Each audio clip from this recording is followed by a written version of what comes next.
L'éducation lors d'un point de presse samedi. Serine Mbaye Thiam, qui selon le journal, a ainsi invité tous les enseignants à rejoindre les classes dès ce lundi, car le gouvernement ne pourra pas, selon lui, accepter que l'année scolaire puisse être perdue.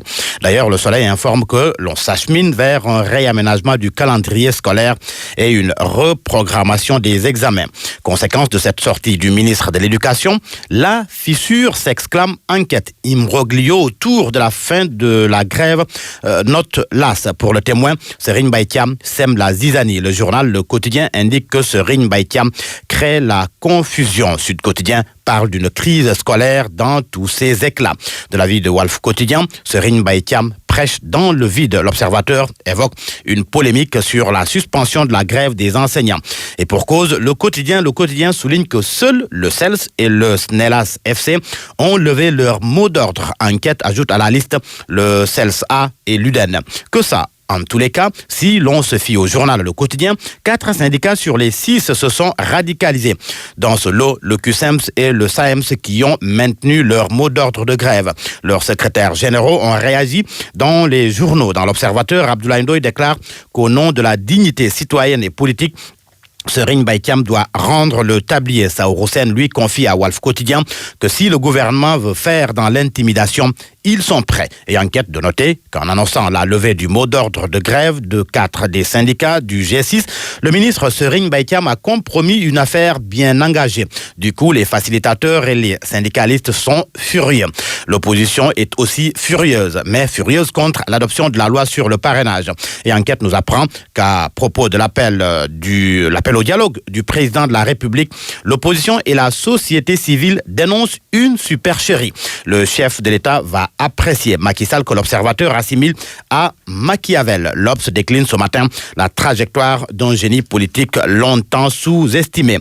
De la guerre contre Wade à la gestion des manifestants du 19 avril dernier, le jour où Marième Faye Sall l'a interpellé en ces termes: toi, est-ce que tu es conscient de la situation?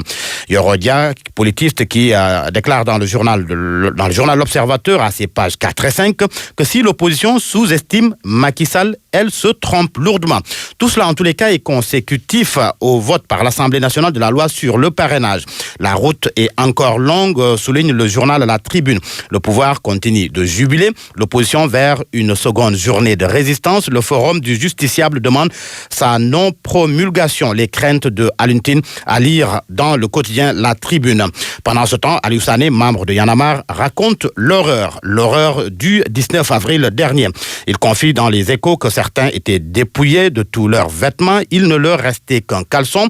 Il y avoir été interrogé, monote au poignet. Fadel Barro était, selon lui, l'homme que la police cherchait. Changeons maintenant de secteur. L'on parle santé à présent avec le journal Source A qui a fait une enquête sur le système sanitaire du Sénégal. 1001 souffrances d'une diva fragile. À l'hôpital de Dantec, sur plus de 1000 agents, seuls les 300 sont qualifiés selon le journal. Le DRH confirme l'existence du personnel non qualifié, mais la relativise par un plan de formation sur le tas au sein de l'hôpital. Pas de cardiologue à Tambacounda, Kaffrine, Louga, Sédhiou, Kédougou et Kolda. Une cinquantaine d'infirmiers d'État à la place d'une centaine selon les normes. 65 des 168 gynécologues crèchent dans la capitale sénégalaise, note le journal Source A qui ajoute que les 4 médecins gériatres existants dans tout le pays officient tous à Dakar. Et ce scandale dans l'affaire du contrat irrégulier de la société africaine de raffinage. Adax se tape plus de 100 millions d'euros, révèle le journal Libération. Le fournisseur a déjà livré de cargaisons avant de recevoir des lettres de crédit malgré la nébuleuse qui plane sur le contrat et les prix appliqués. Chouchouté à Dakar, Adax est au cœur d'une rocambolesque affaire de corruption, selon Libération qui publie entre autres les facsimilés de Oryx et Deloitte. Sport pour terminer. Record parle de Kalidou Koulibaly qui a été hier l'unique buteur contre la Juventus. Koulibaly relance Naples selon le journal Record. Pour le quotidien Stade, Koulibaly scalpe la Juve. Ouais, un but à 90e minute. Merci Georges Diop. C'était la revue de presse.